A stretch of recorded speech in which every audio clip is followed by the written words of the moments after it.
Okay, today we are playing a game on Numbani. We are in the mid-diamond SR range, and we are playing roughly a third of the game as Symmetra and roughly two-thirds of the game as Tracer. And our current team composition is Roadhog, Zarya, McCree, Symmetra, Mercy, and Lucio. So, we don't really have a main tank, we have Roadhog and Zarya. So, that's upsetting, obviously. The other thing is we have a Symmetra on attack, which people will find upsetting, but I don't personally care. Because I basically view Symmetra as being a short-range DPS hero. And when you put it like that, she's basically just Reaper, right? Essentially.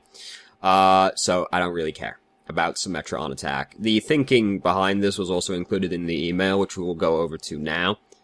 Basically, person says they always pick Symmetra on the first point on Numbani because the defending team is usually at the top of the staircase, so it's really easy to just shoot orbs through the gap and build up ult charge off people, which is fair enough, yeah. That works on a few maps, as Symmetra is on attack, actually, like Hanamura, usually something similar happens. Volskaya, something similar usually happens, because they're, like, between the truck and the archway, usually, so it kind of does the same thing. So, you know, whatever, fine. So, the main point in the email, though, the question is, in the email was, looking for tips for Tracer, specifically on defense, because they remarked that they have trouble, doing their job when the enemy team is pushing in to them. And I don't really have any defense-specific tips for Tracer, because fundamentally you're trying to do the same thing, right? You're trying to pressure the backline, and you're trying to pick people off, right? You're trying to do the same thing. It's just a matter of perspective, right? Because in Overwatch, or any game with like a similar setup to Overwatch, like TF2, but same thing, the attacking team is the team that has the initiative, because the defending team isn't gonna have the initiative, are they? Because they're trying to fend off the attackers. So, when you're attacking as Tracer, or Genji, or Reaper, if you're, like, whatever, you kind of have as much time as you need, right? Because, theoretically, your team's gonna go in with you. So, you've got all the time in the world to, like, get around and try to get behind the defending team. And sort of coordinate. You can coordinate with your team and go in at the same time. The thing is, when you're defending as these heroes, though, is you don't get to call the shots on when the fight starts, because the attacking team decides when the fight starts. So, when you're playing Tracer or Genji on defense, and you can do this, basically, you have to do what you normally do, you just have to do it faster. Because if you're playing Tracer or Genji on defense, or Reaper if you're like flanking as him, you know, if you're flanking on defense, you have to do it faster because your team basically has to defend 5v6, because if you're playing Tracer or Genji, you're probably not sitting with your team, right? Because that's not what those heroes typically do. So you're off behind the attacking team, trying to pick on their backline. Because you're doing that, your team is defending 5v6. So, if you're not really pressuring the backline and not really taking their attention, what ends up happening is just that your team is defending 5v6, because you're not actually killing people, and you're not really pressuring people. So the attacking team just goes, well, let's just jump on them 6v5 and, like, win the fight. So, I don't really have any defense-specific tips for these heroes, because you're just trying to do the same thing. There's just a higher bar of execution, because you have to do it faster. Because you don't get to decide when the fight starts. The attacking team gets to decide when that happens. So, sorry, I don't really have anything specific, because you're just trying to do the same thing. It's funny, because in one way it's hard, in this respect it's harder, because your team doesn't have the initiative on when the fight starts, but in this other way it's also kinda easier, because the attacking team tends to be more spread out than the defending team is, because the defenders are, like, huddled in together defending the point. Whereas the attacking team, they've got, like, more options open to them. They're usually more spread out. There's a lot of flankers typically, so, like, you know. The attacking team is usually more spread out, so you have more opportunities to find, like, one or two people and, like, pick fights with them. Though the caveat there is also that because the attacking team is more likely to have people like Genji and Tracer, that kind of also makes it harder still, or like Pharah as well. But, so it's, like, easier in this respect that they're more spread out, but it's harder because you have to be fast and efficient in how you do it. And that's why, people, especially in the lower SRs, don't really, think Tracer or Genji work on defense, because these people don't have the skill necessary to play those heroes on defense, because there is a much higher bar of execution, because you have to kill people fast, and you have to kill them reliably. Whereas if you're attacking, you kind of got all the time in the world, essentially. You don't actually, you got like 4 minutes, but like, you have all the time in the world to decide when the fight starts. Defenders don't have that. So, sorry, don't really have specific tips. So, now that that rambling and incoherent point is over, let's start the game. I'm also not like, I wish I was better at Tracer, but I'm not that good at Tracer because I've played a tank since like Season 1, so that doesn't help either. So, anyway, we have the best Symmetra skin as well, which I'm very envious of, because I didn't get it. I got the best, Mei skin, but I don't play Mei, so. I don't play Symmetra either, but I might play Symmetra if I had the skin. Should probably play Symmetra, but Symmetra's a lot more, like, in meta right now, because of, this is, like, a long point that I'm not... It's, like, a long thing. It's gonna go on for, like, 20 minutes, and I'm just not gonna get into it. So, we're attacking. So, our team, like, goes a different direction to us, because they're going down right now, but we're trying to go up. So, this is not great. Like, we should be with our team. Like, whatever way they're going, we should have gone with them. Because now, they're fighting over here 5v6. 4v6, actually, because Mercy's back here healing us. So... it actually doesn't go that badly, because their McCree dies, but then gets rezzed, and then we get flashbanged, and then we get killed. And we're just kind of, like, marching at the entire enemy team, which is, like, the real issue here, because, like, they're just, like, all up here, and we just come up here. Granted, we probably don't realize, there's no reason. Like, we saw McCree coming up this way as well, like, this is what happens if you go and pick the fight with McCree. And don't manage to block the flashbang with the shield. Like, we are marching at too many people that we aren't... We shouldn't be doing it. We shouldn't be marching at that many people. We also didn't, like, go in with our team, which is also not great. Like, we should have gone in with the team. Because the point of, like, Symmetra on attack is kind of that you build, like, a forward base where, I'm just going to use Temple of Anubis as an example, because I think it's like a really clear example of how this works. Suppose you're on Temple of Anubis as Symmetra, and you go up the left, you're attacking, you go in the left side door. You get to the doorway in front of the large health kit, you just like build turrets along the doorways to the sides, and then you now have this room that the defending team, they can't come in and fight you in this room because the turrets are going to make it too difficult for them. So you now have this forward base where you're basically safe, because they're not going to come across the doorway to try and fight you, because then the turrets are going to fuck them. So then you can just sort of slowly pick and grind through in relative safety until you see an opportunity to push in. Then you move the base up, you're in the large health kit room now you build them around that doorway, you know. And then you rinse and repeat. Now they can't come into you here, you got the large health kit, and you try and push in again. And that's kind of the idea of Symmetra on attack, is you build forward bases and slowly advance in. If you're not with your team, you can't do that, because it's not much point making a forward base for just yourself, because they can just come in and fight one person and some turrets. That's no big deal, really, right? Whereas if you try and initiate a fight on the enemy team, and there's turrets in there, that makes it more difficult. You probably know this, because you are in, like, mid-diamond, but, you know, just... yeah, it's a thing. So we just get, like, randomly pinned. Like, Reinhardt shouldn't be this far up. Like, we're on the console today. Also, just remembered. I was doing so well at remembering to say this. So, we now have our ultimate. It's taken us a little while to build this one up, because things haven't been going exactly fantastically. There's been some staggering engage as well in this fight, in this, the game so far, because, like, we see McCree's up there by himself. Lucio got picked off. Lucio also got picked off right as we're getting back. So, obviously sad. I'm of the mind that the shield generator is usually better when you're attacking. Because attackers have to expend more health, usually, because health is a resource, and you spend this resource, you sacrifice some health for better positioning and moving into the enemy team. So the shield generator is usually very helpful for the attacking team. Teleporter tends to be less so, because the attackers tend to be very close to their spawn. Defenders are usually further away from their spawn. Nabani's kind of the, like, a little bit more, like, the attacking spawn is actually kind of far away, but, like, the defender spawn is further away. So, Graviton happened, and then a lot of ultimates from their side happened, and that did indeed make it very hard for us to win that fight. Because they just used 4 ultimates. They used Whole Hog, Tire, Graviton, not Graviton, Earth Shatter, and Transcendence. We used Graviton. We did still trade up, because we used 1 ultimate, and they used 4 ultimates to fend us off, so that's great.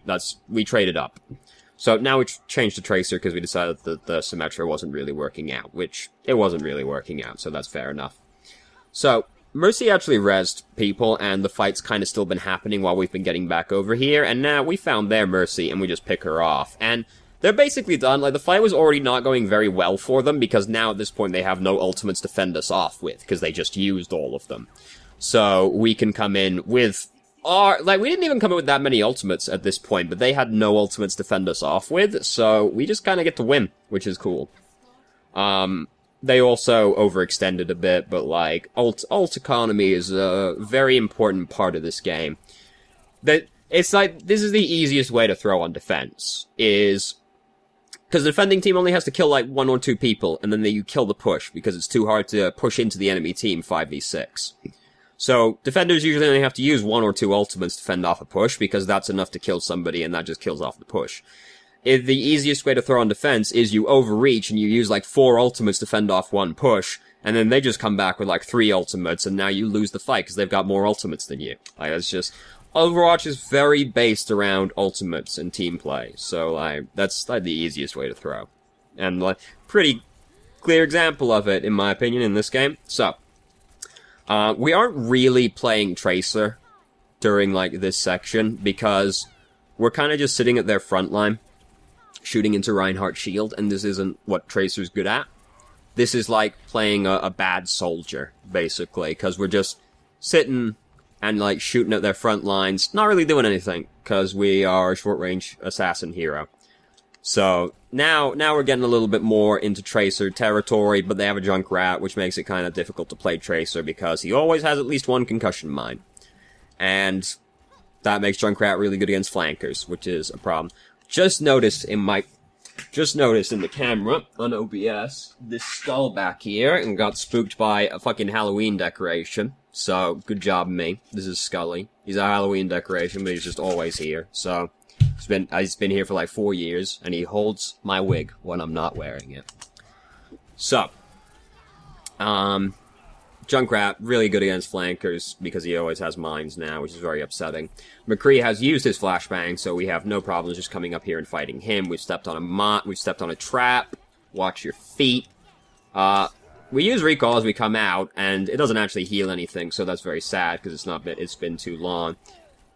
Miraculously, we don't die to McCree's High Noon, because we were in the way for a while, but he tried to get more people. He got the Mercy, so that's better than getting the Tracer, but...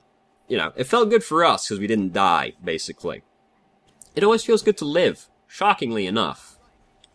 Especially when you don't feel like you have any right to live, you know, like right there. We should have probably died, but McCree didn't ult fast enough, so we got to live. So, it's a very risky business we do here, because we get the Discord orb put on us. So Zenyatta knows exactly where we're going right now, and... I'm of the mindset you should assume the enemy team is going to play well until shown otherwise. If the enemy Zenyatta is doing what he should be doing, he is also, or what is expected of him. He is probably also calling out where we're going right now, because he knows exactly where we're going. So this is a very risky business, and then, like, if we're gonna do it, we should, like, blink as we cross a corner, because he's probably gonna try and just, like, ping us with his right click as we come around the corner. So, like, bare minimum, we should blink around the corner to make it harder for him, rather than walking through the doorway. But it's just risky business to advance when you've got the Discord Orb on you. Especially as Tracer, pretty squishy hero, you know? Discord Orb makes you even squishier. Then we end up we miss the Pulse Bomb, which is obviously sad, and then we don't recall away fast enough, and we end up getting killed because the enemy team just collapses on us. If you got Discord Orb on you, and you're playing a flanker, just try to remain ambiguous as to where you are, because don't forget they can see exactly where you are at this point. So try to keep where you're going ambiguous, and then go when the Discord orb is off of you. This is all heroes this is technically true for, you should do that, but like flankers are the ones that are going to be in a position where it matters most frequently. So, the fight went well even in our absence, honestly, so it doesn't even matter. It's the street phase on Numbani, so they eventually we get through it regardless. That's just how this map is. Never is a map decided on the street phase. Over, like, the entirety of Overwatch's lifespan, I think I've seen a game get decided on the street phase of Numbani. Oh, Jesus, excuse me. 3 or 4 times. Same for King's Row. It just doesn't happen. Now, I've probably seen more on King's Row, to be fair. Probably, like, 7. So, we got this checkpoint, no problems. Let's watch the Reinhardt again, because comes down, goes right back up again. I didn't know Reinhardt had recall. So that's kind of funny. So, that's what I'm waiting for. I'm waiting for a hero that has Roadhog's hook, but it only works on allies. That could be what, Junkertown's Queen does, right? She could be like, she could be a tank, but she could be kind of like the antithesis to Roadhog, because Roadhog's a very selfish hero, he doesn't do much tanking. She could be like, super helpful Australian tank, right? Okay. Roadhog's not technically Australian, is he? He's from New Zealand, isn't he, actually? Which is not quite the same. It's very, very similar. It's basically, if you look, it's the same thing, essentially. Right? Well, convicts from England. Look, it's all the same. Don't worry about it. That would be cool. That's what I'm waiting for. The guy that can hook allies. They'll probably never do that, because think about how easily you could just troll your own team by hooking them into pits, right? Even just accidentally, you could do that, but like, you could do, that would be very funny. They'll never do it. So, we are, again, not really doing what Tracer is good at, because we're just kind of like fighting on the front lines. We tried to chuck the pulse bomb in and we missed, and that's very sad, obviously. Just like, try and like, push, like, throwing the bomb is really hard, because Tracer's got, like, the weakest throwing arm in the world. It's a lot easier to just, like, get in someone's face and then just, like, push it onto them, rather than throwing it. So, we've been revived, though, so it's okay. And things are going pretty well, actually, still. But now, oh, their Mercy's used Valkyrie. That's very sad for us, because now we can do nothing as Tracer to kill the Mercy and Valkyrie. And the people who can, theoretically, kill Mercy and Valkyrie usually have to use their ultimates to make it happen, so that's very sad. However, she gets pulled down by the Graviton because she's not flying far enough in the sky, so great for us. And we're getting there. Like, we are gonna get this checkpoint. Right, like, we've been winning this fight for a while now, it's just that this is happening. You know how it be. We've all seen the 2 CP maps, this just happens sometimes. We stuck the Mercy, she took it to the May, fantastic news. Hooked by Roadhog, didn't die, it was a good day. We do it, we get there. We get there in the end. So, we're going to change back to Symmetra for a little bit now. We change back to Tracer again, as you might have expected, given that the email had a question specifically related to Tracer on defense. So, I don't really like when people do this with Symmetra, where they come and they just put all of the turrets right outside of the spawn gate, because it's easy if they have just, like, a Winston to just come out the gate and, like, break all of them and nothing really happens. I prefer when people do the, like 1 or 2, and then there's, like, one here, and then there's one, like, here, and then there's one, like, here. And it just, like, they all just tag a couple of people as they go through. They're, like, more spread out, so they don't just get broken immediately, and it doesn't, like, get you a lot of ult charge, but it gets you slightly more than this, at least regularly, because this is just, like, tank comes out, it's all gone. Whereas if they're more spread out, and, it's like one person, like, a turret tags a couple of people, and, like, it gets you not a lot more ult charge, but it gets you, like, a little more ult charge, because the turrets are more cumbersome to clear away, basically. To be fair, you shouldn't do things like where you do it like that, because typically when you're also placing turrets, you want it to be like an inconvenient line of sight, which usually means high up and behind something, because if it's just like here, that's not a very, or like here, that's not a particularly annoying line of sight, because gone. Gone. Whereas if they have to go like, that's more inconvenient for them, and it takes them just slightly longer to clear it off, which is, it can matter. I don't really just like, the moral of the story is I don't like when they're all just like clumped up together like this right outside the spawn, because it's just like, gone. I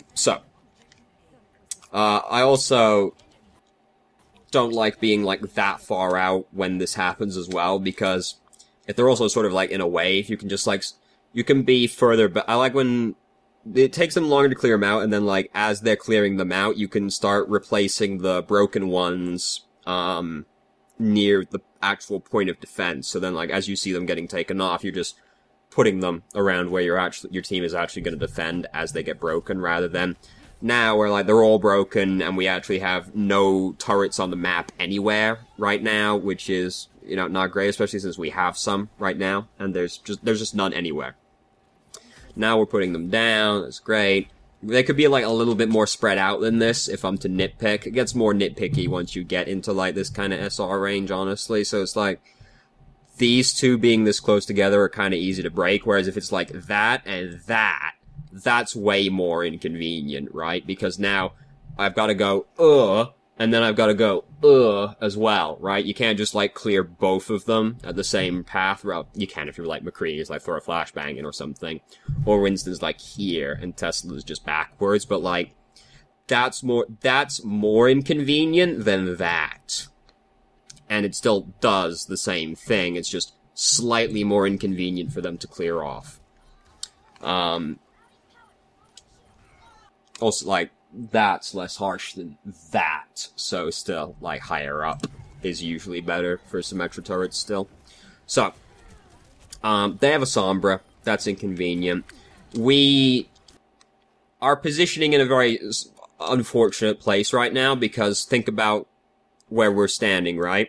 We've got our back to where the enemy team is going to be coming out of, because we know they just went under us, and we don't see their entire team in front of us, so that means at least some of their team is behind us right now. And then we just back up, and like, oh fuck, shit, right, people are actually behind us, and we get killed. Like, yeah, we're gonna have to jump down to, like, fight these people, because they've gotten onto the point, and we have to try and get them off the point as Symmetra. But we don't want to just be, like, standing with our back to where the enemy team is going to be coming from, because then we just get shot in the back, because we're right next to them, and we aren't paying attention to them. So, we do almost have our ultimate built up, but we're, losing control of this checkpoint at this point. Symmetra's turret is, Symmetra's, shield is really annoying for, like, that exact thing right there. It'll come as no shock to anybody that we don't hold on to this point, right? Like, this doesn't go very well for us. We change off Symmetra pretty quickly as well. Like, we die here, I think? No? Not quite. Not quite. No, we do. Yeah, okay. This is what I was thinking of. We shouldn't even really be trying at that point, honestly. That probably sounded great, because that hit the table as well. We shouldn't, like, be going up there. We do have our ultimate as Symmetra. And Symmetra's not terrible during the street phase, especially since the teleporter can be kind of important, because the defender spawn is, like, the reason the street phase is so hard to defend. That you have to walk for, like, 20 seconds to get back. So it's like a 30-second respawn, counting the time you're dead and walking back. So Symmetra's teleporter can help abate that, but not if we're dead. Then we just change the Tracer anyway, so that's, like, fair enough. This is a pretty good map to play Tracer on defense, because there's a lot of options for the attackers, right? Because there's so many places they can go through. But because there's a lot of options for attackers, that also means there's a lot of options for us as well, because we can take advantage of the same routes. Also, like, that one, you know, the little obtuse, but...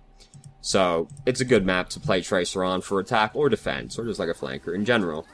I will say that, like, the general thing that stands out to me, thus far with Tracer is that we don't really spend much time, like, harassing the backline very actively, or like trying to make these, trying to pressure them and trying to like make picks happen. We spend a lot of time just kind of like shooting at people from the front line, and then going in more when we see an opportunity than anything else. Which there's this thing, okay? So like that's kind of what it looks like to me based off this game anyway. Like we spend a lot of time like with our team as Tracer, and then we see an opportunity and we go in as to try and capitalize on that. To me, that makes a lot more sense to do as Genji. Because Genji... Hello, my cat friend. Genji has actually long range. Like, his shuriken, it's a slow projectile, so, like, it's not fantastic, but he does have some long range options, and he's slightly tankier than Tracer is. Well, not slightly, he just is tankier than Tracer. And there's, like, two styles of play with Genji, where there's the Seagull method of playing Genji, which is always behind the enemy team, always flanking, always trying to make something happen. You're going to hear a lot of like great noises as like the cat walks all over the table and I adjust the table so the cat can be on the table. I'm very sorry. So there's like the Seagull method where you're just always behind the enemy team, always flanking people, always trying to apply pressure, all that business. But then there's the Shatter 2K method. I'm sorry, this is going to sound terrible. Then there's like the Shatter 2K method of being mostly with your team. And then when you see an opportunity, you dash through the enemy team, get the reset on your dash off the kill, and then dash back to your team. So, and then you make big plays with Dragon Blade, and you're just like poking with shurikens in the meantime. So, just based off this game, like, I don't know if this game is necessarily representative of how you always play Tracer, but like based off this game, I think your playstyle makes more sense for Genji than it does for Tracer. Should have probably saved that for the end of the video instead of just deciding to do it right there in the middle, but whatever. I've never been one for like forethought, right? I'm much better at hindsight because hindsight is 20/20. So here we get into a scuffle with Sombra, and she manages to catch us while we're in the reload, and we've been hacked, and Tracer getting hacked is actually the saddest thing in the entire world. Because suddenly, shit, I'm just a 150 HP hero with no mobility, walking around, and get killed. Tracer's gotta be like the most tragic person to get hacked, followed by Reinhardt, who is the second most tragic person to get hacked. And then, from that point, what is it? Sombra, maybe, for, like, the third most tragic? No, Diva is the third most tragic. Definitely. There's a lot of heroes that are very tragic to get hacked for. So we lost that checkpoint. This will come as no great surprise, because it was the street phase on Numbani. I know all of that sounded fantastic, right? All of that happened right there, with all the noises on the table, with the microphones on the table. I'm sure it was great. So, we end up in an unfortunate position. First off, we're like trying to fight this Junkrat, and we kind of have to be really careful how we do that, because Junkrat can always throw a mine at you, and that basically kills you as Tracer, because it just is 120 damage. Because the mine, I'm pretty certain, is not subject to fall-off damage. If it does, it's not. If it does have fall-off from the explosion, it's, like, extraordinarily minor. It does, like, a lot of damage. 120 damage as Tracer is most of your HP, so that's very scary. And he's always got at least one. And it's very easy to hit, so we have to be careful when you approach the Junkrat. But they also have a Sombra and a McCree as well, so it's gonna, just in general, be very scary for us because of stuff like that. We can very suddenly die, and we can get hacked and then die, because we are just then the most tragic hero in the world, as we just covered. This is also kind of why I think Genji is better for, like, this kind of thing, because Genji, you don't have to, like, get right on the Junkrat, right? You've got, like, a little bit more leeway on this, and then you can just, like, dash through to finish him off, and just, like, play, spacing in the meantime. Whereas Tracer, you kind of have to be just, like, pretty close. Like, I wouldn't, like, at this point, I would not recommend even approaching this Junkrat, because he can just hit you with anything and it kills you, because if you're 120 or less, like, he can just throw the bomb out and kill you. And, like, right there, almost happened, just about dodged it. Wouldn't recommend even being near a Junkrat if you're at a sub 120 HP, because you can just very suddenly get killed. So, surprisingly enough, they never captured this checkpoint. Can you believe it, from the position that we're in right now? Like, we actually fend this off, tried to hack us, bonked her right on the head, so that interrupted that, and then McCree, surprisingly close to death, so we managed to get away from that one as well. And we actually fend off the attack. Isn't that incredible? This Mercy, largely by, not even largely, she just is by herself. So we get to come in here and finish her off, and, oh, is that one of the most staggered deaths in the universe right there. Like, she is dead as the rest of her team is getting back to the front line, so that's just maximum time bought right there off that stagger on the Mercy. Wonderful. And then Junkrat gets staggered right before the enemy team is about to regroup, so they've basically missed out on having an entire extra push as a result of this. And then we do this. This is obviously terrible. Like, just, you gotta recall, like, faster, or, like, just don't do this, just in general, where you just kind of, like, cut in front of the enemy team like this. Because, like, this is never gonna really pay off in any way. Like, again, we're just kind of, like, playing at the front line. But Tracer's really bad at that. Like, we need to be getting, like, behind them more and trying to pressure the back line. That's what Tracer's good at. And it's hard, because their team is, like, good at fending us off as well. But, like, this is what Tracer's bad at. We should be trying to do what Tracer's good at. If we, like, again, I think it makes more sense for, like, Genji to play that way than for Tracer. Genji also, for what it's worth, Genji is actually pretty good against Pharah. Because you can just kind of get up on the Pharah and, like, hit her, like, the projectile doesn't matter so much, because, like, Genji can get pretty close to Pharah anyway, because of his mobility. And, you know, we don't space this matchup correctly. Junkrat was really feeling that one. Do you see that? We just, like, don't space this correctly, because, like, McCree is over here, we know it's McCree, and then we just, like, come in within flashbang range and get killed. You gotta be careful when you're approaching a McCree. Genji's pretty good against Pharah, because you can get pretty close because of the mobility, and then just throw shurikens at her, and then you can dash through her for, like, mostly guaranteed damage. And which guaranteed damage is really good against Pharah. This is why Winston and D.Va are pretty good against Pharah, because their damage is pretty, like, easy to land, right? Genji just dashing through you, easy damage to land. So we're getting into a scuffle with this here. D.Va, don't throw your pulse bomb at Baby D.Va. Like, I know Baby D.Va is very annoying, and we just kind of want her gone, because it's difficult to hit Baby D.Va. But don't throw your pulse bomb at Baby D.Va. She is definitely not worth it, especially when the Baby D.Va is in that kind of position. Because she's fucked. You know. Here, we're just way too greedy. We're, like, not allowed to be that disrespectful. And we get rightly punished for it. And they get a surprising amount of momentum off of it, actually. Like, a lot of our team is suddenly getting killed, right? So, like, this could easily have made the difference. It didn't. But we were just, like, way greedy. Managed to dodge the flashbang from McCree, which is great. Mercy's in the sky with Valkyrie right now, so it's really hard for us to kill people, but there's nothing we can do about Mercy, so we just kind of gotta shoot at what we can get. Now Mercy's dead. Wonderful. We've almost got Pulse Bomb built up again because we've just been farming D.Va, essentially. And then, that's one of the most optimistic throws I've ever seen in my entire life. Just, like, throw it up in the sky at the payload and hope it hits somebody. Really bad throwing. Tracer's got the weakest throw I've ever seen. It's like a fucking underhand lob shit. Oh my god. Disgraceful. Can you imagine?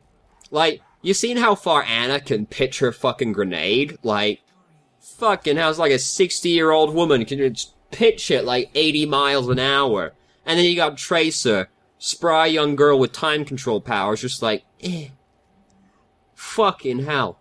Imagine if Tracer could just fucking pitch it. That'd be pretty cool. I would like that. Imagine all the highlights you could get off that one. Tracer comes out of the spawn and just like pitches it across the map and kills half the team.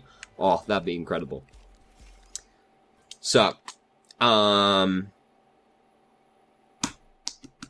with things that stand out the most, you know, the whole thing about Tracer that I've already covered, so I'm not going to belabor it anymore. But like, I think the playstyle makes more sense for Genji. We're not really playing Tracer. We're kind of just playing, like, a bad soldier, because we're mostly sitting, like, with our team trying to shoot at people, their front line with Tracer. And Tracer's really bad at that. She's good at backline pressure. She's not good at, like, frontline fighting, right? That type of playstyle makes more sense for, like, Genji or Reaper. Because Reaper has, like, the presence to be, like, a frontline fighter, because he's tanky, he's got mobility, you know, he's got lifesteal. Genji has actual range, so he's more equipped for this as well, because he has, like, his shuriken is like, yeah, it's a slow projectile, but it's like a longer range than Tracer has. Tracer can't do mid lane, can't do anything above close range fighting, really. So, like, you just gotta be, like, more proactive if you're gonna play Tracer. The way we play in this game makes more sense for Genji than it does for Tracer. And then Symmetra, the thing that stands out is just, I think, we don't really play that much Symmetra, and we're playing Symmetra in kind of like an awkward match for her as well. So, but the thing that did stand out was just that turret placement, I think, is like slightly inefficient, basically, and that's like the only thing I really took away from the Symmetra portion so much. Don't be like so ready to switch, because you did have your ult built up when you lost the first point on defense, and the teleporter is very strong. Like, it gets stronger the further your spawn is away from the front line. And there is no point on any map that is further than the spawn from Numbani's second checkpoint to the street. That shit is fucking on the other side of the continent. Like, the teleporter can make a surprisingly big difference there. So, like, yeah, it felt bad because, like, their team was pretty hostile against the Symmetra, but the teleporter is pretty strong on the street phase because of the distance from the spawn. So if we don't die, like, if we don't go up and try to fight when we have no business fighting, and we put the teleporter down, and we can defend the teleporter, maybe that makes the street phase a little easier to defend. So, but that's the main things I took away. So, thank you very much for watching if you did. I'm sorry I didn't really have any, specific answers for your email. If you have any questions, feel free to ask. I'm more than happy to answer, and I hope you found the video helpful.